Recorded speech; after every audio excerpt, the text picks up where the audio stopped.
శ్రీ సాయినాథాయ నమః. శ్రీ సాయి సచ్చరిత్రం 48వ అధ్యాయం. సద్గురుని లక్షణములు సేవడే సపత్నిక దంపతులు. ఈ అధ్యాయం ప్రారంభించినప్పుడు ఎవరో హేమాడ్ పంతును బాబా గురువా లేక సద్గురువా అని ప్రశ్నించిరి. ఆ ప్రశ్నకు సమాధానం ఇచ్చుటకై సద్గురువు లక్షణములను హేమాడ్ పంత్ ఇట్లు వర్ణించుచున్నాడు. సద్గురుని లక్షణములు: ఎవరు మనకు వేదాంతములను శాస్త్రములను బోధించెదరో, ఎవరు చక్రాంకితం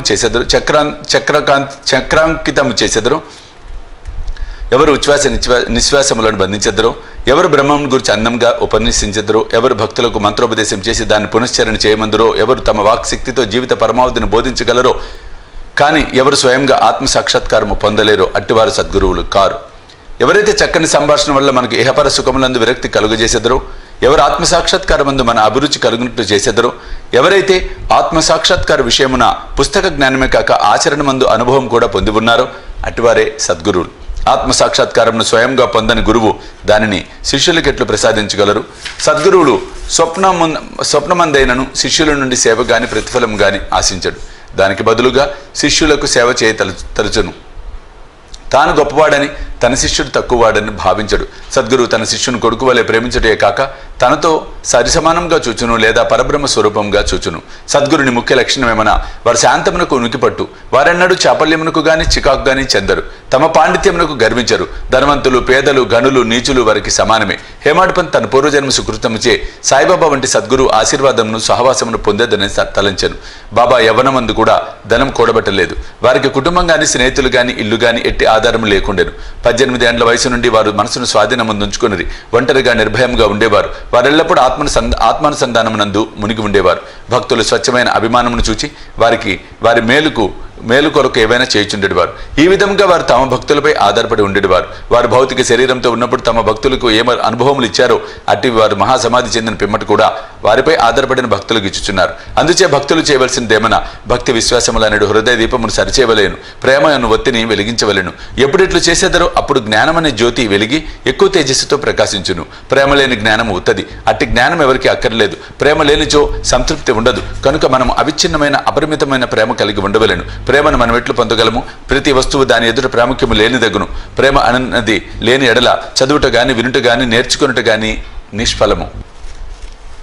ప్రేమ అనున్నది వికసించనిచో భక్తి, నిర్వాహము, శాంతి, స్వేచ్ఛలు పూర్తిగా వికసించినచో పూర్తిగా ఒకటి తర్వాత ఇంకొకటి వచ్చును. దేనిని గురించి కానీ మిక్కిలి చింతించినదే దాని యందు మనకు ప్రేమ కలగదు. యథార్థమైన కాంక్ష, ఉత్తమమైన భావమున్న చోటనే భగవంతుడు తానే సాక్షాత్కరించును. అది ఏ ప్రేమ, అది ఏ మోక్షము. ఈ అధ్యాయంలో చెప్పవలసిన ముఖ్య కథను పరిశీలించదము. స్వచ్ఛమైన మనసుతో ఎవరైనాను నిజమైన యోగేశ్వరుని వద్దకు పోయి వారి పాదములపై పడినచో తుట్టతుతకు రక్షింపబడుదురు. ఈ విషయము ఈ దిగువ కథ వలన విసిదపడును. సేవడే షోలపు తోటి విద్యార్థి సేవడే అతనితో చేరను. ఇతర విద్యార్థులు కూడా గుమిగూడి తమ పాఠములు జ్ఞానం సరిగా ఉన్నదో లేనిదో చూచుకుని చుండిరి. ప్రశ్నోత్తరముల వలన సేవడికి ఏమీ రాలేట్లు తోచెను. తక్కిన విద్యార్థులు అతన్ని వెక్కిరించిరి. అతడు పరీక్షకు సరిగ్గా చదవకపోయినా తన యందు బాబా కృప ఉండుడిచే ఉత్తీర్ణుడు అగుదునని చెప్పాను. అందుకు సపత్నేకర్ ఆశ్చర్యపడెను. సాయిబాబా ఎవరు? వారినేల అంత పొగుడుచున్నావు అని అడిగాను. అందువలన సేవడి ఇట్లు చెప్పాను. షిరిడిలో మసీదులో ఒక ఫకీరు కలరు. వారు గొప్ప సత్పురుషులు, యోగులు ఇతరులు నన్ను వారు అమోఘమైన వారు. పూర్వజన్మ సుకృతమున్న గాని మనం వారిని దర్శించలేం. నేను పూర్తిగా వారినే నమ్మి ఉన్నా. వారు పలుకున్నది అన్నడు అసత్యం కాదు. నేను పరీక్షలో తప్పక ఉత్తీర్ణుడు అగుదునని వారు నన్ను ఆశీర్వదించి ఉన్నారు. కనుక వారి కృపచే తప్పక చివరి పరీక్ష యందు ఉత్తీర్ణుడు అయ్యేదను. సపత్నేకర్ తన స్నేహితుని ధైర్యమునకు నవ్వెను. వానిని బాబాని కూడా వెక్కిరించాను. సపత్నేకర్ న్యాయ పరీక్షలో ఉత్తీర్ణుడైన అక్కలకోటలో వృత్తిని ప్రారంభించి అతని న్యాయవాదిగా ఉండెను. 10 సంవత్సరముల పిమ్మట అనగా 1913లో వానికి గల ఒకే కుమారుడు గొంతు వ్యాధితో చనిపోయాను. అందువలన మనసు వికలమయ్యాను. పండరిపురం, గాంధర్గాపురం మొదలగు పుణ్యక్షేత్రములకు యాత్రగా పోయి శాంతి పొందవలను అనుకోనను. కానీ అతనికి శాంతి లభించలేదు. వేదాంతం చదివాను కానీ అది కూడా సహాయపడలేదు. అంతలో సేవడే మాటలు అతనికి బాబా యందు గల భక్తి జ్ఞప్తికి వచ్చాను. కాబట్టి తాను కూడా షిరిడికి పోయి సాయిని చూడవలను అనుకోనను. అతడు తన సోదరుడు ఒక పండితరావుతో షిరిడి వెళ్ళాను. దూరం నుండి బాబా దర్శనం చేసి సంతసించాను. గొప్ప భక్తితో బాబా వద్దకు ఎగి ఒక టెంకాయ నచ్చడి పెట్టి బాబా పాదములకు నమస్కారం చేశాను. బయటకు పొమ్మో అని బాబా అరిచాను. సపత్నేకర్ తల వంచుకొని కొంచెము వెనుకకు జరిగి అచట కూర్చుండెను. బాబా కటాక్షమును పొందుటకై ఎవరి సలహానైనా తీసుకున్నట్టుకు ప్రయత్నించాను. కొందరు బాలాశింపి పేరు చెప్పిరి. అతని వద్దకు పోయి సహాయం కోరాను. వారు బాబా ఫోటోలు కొని బాబా వద్దకు మసీదుకు వెళ్ళిరి. బాలశింప ఒక ఫోటోను బాబా చేతిలో పెట్టి ఎవరిది అని అడిగాను. దానిని ప్రేమించు వారిది అని బాబా చెప్పుచు సపత్నేకర్ వైపు చూపాను. బాబా నవ్వగా అచటి వారు నవ్విరి. బాల నవ్వు యొక్క ప్రాముఖ్యం ఏమని బాబాను అడుగుచూ సపత్నగర్ దగ్గరకు జరిగి బాబా దర్శనము చేయమనెను. సపత్నగర్ బాబా పాదములకు నమస్కరించగా బాబా తిరిగి వెడలిపొమ్మని అరిచెను. సపత్నగర్కి ఏం చేయాలో అర్థం కాలేదు. అన్నదమ్ములిద్దరూ చేతులు జోడించుకొని బాబా ముందు కూర్చుండ్రి. మసీదు ఖాళీ చేయమని బాబా సపత్నగర్కు ఆజ్ఞాపించెను. ఇద్దరు విచారంతో నిరాశ చెందిరి. బాబా ఆజ్ఞను పాలించవలసి ఉండుచే సపత్నగర్ షిరిడి విడవవలసి వచ్చాను. ఇంకొకసారి వచ్చినప్పుడైనా దర్శనం ఇవ్వవలనని బాబాను వేడెను. సపత్నగర్ భార్య సంవత్సరం గడిచెను కానీ అతని మనసు శాంతి పొందకుండాను. అతడు గానగాపురం వెళ్ళాను కానీ అశాంతి హెచ్చెను. విశ్రాంతికై మాడేగాం వెళ్ళాను. తుదకు కాశీ వెళ్ళుటకు నిశ్చయించుకొనెను. బయలుదేరటకు 2 దినముల ముందు అతని భార్య ఒక స్వప్నము కనపడెను. స్వప్నంలో ఆమె నీళ్ల కొరకు కుండ పట్టుకుని లకర్షా బావికు పోవుచుండెను.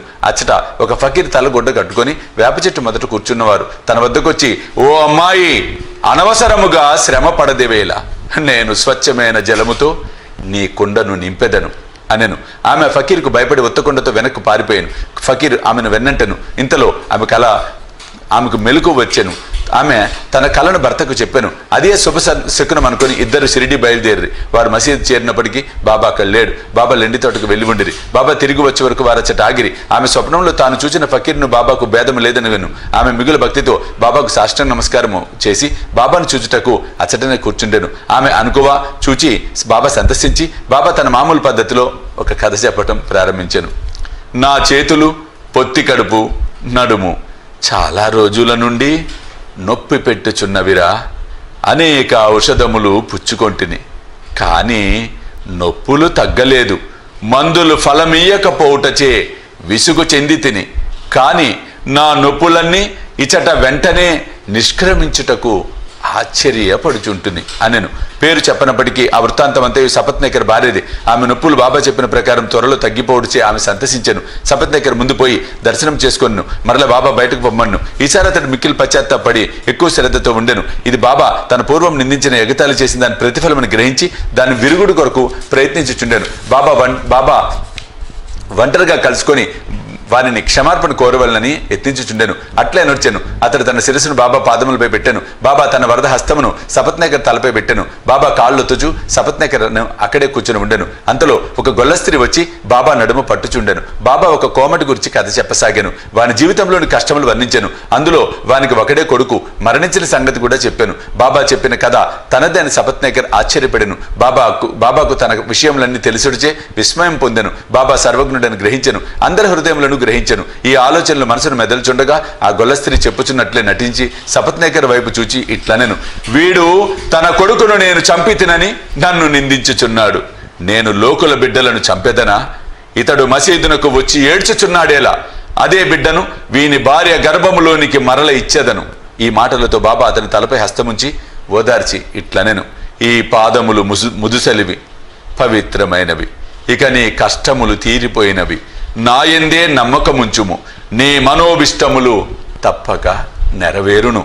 సపత్నగర్ మైమరిచెను. బాబా పాదములను కన్నీటితో తడిపెను. తరువాత తన బసకు పోయెను. సపత్నగర్ పూజా సామగ్రిని సమకూర్చుకొని నైవేద్యంతో మసీదుకు పోయి భార్యతో పోయి ప్రతిరోజు బాబాకు సమర్పించి వారి వద్ద ప్రసాదం పుచ్చుకొని చుండేవాడు. ప్రజలు మసీదులో గుమిగూడి ఉండేవారు. సపత్నగర్ మాటమాటికి నమస్కరించుచుండెను. ప్రేమ వినయములతో ఒక్కసారి నమస్కరించిన చాలునని బాబా చెప్పాను.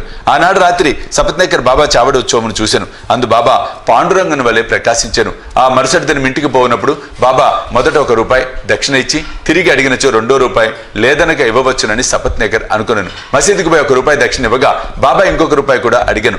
బాబా వాణిని ఆశీర్వదించి ఇట్లనెను,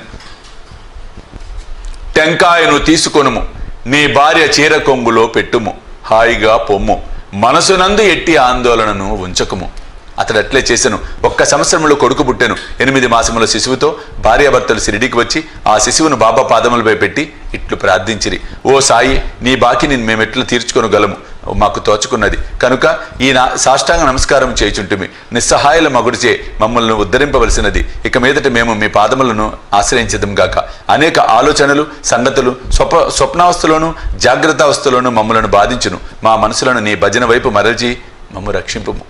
ఆ దంపతులు తమ కుమారునకు మురళీధర్ అను పేరు పెట్టిరి. తర్వాత భాస్కర్, దినకర్ అను ఇద్దరు జన్మించిరి. బాబా మాటలు వృధా పోవని సపత్నగర్ దంపతులు గ్రహించిరి. అవి అక్షరాల జరుగునని కూడా నమ్మిరి. 48వ అధ్యాయం సంపూర్ణము. సద్గురు శ్రీ సాయినాథ్ అర్పణమస్తు. శుభం భవతు.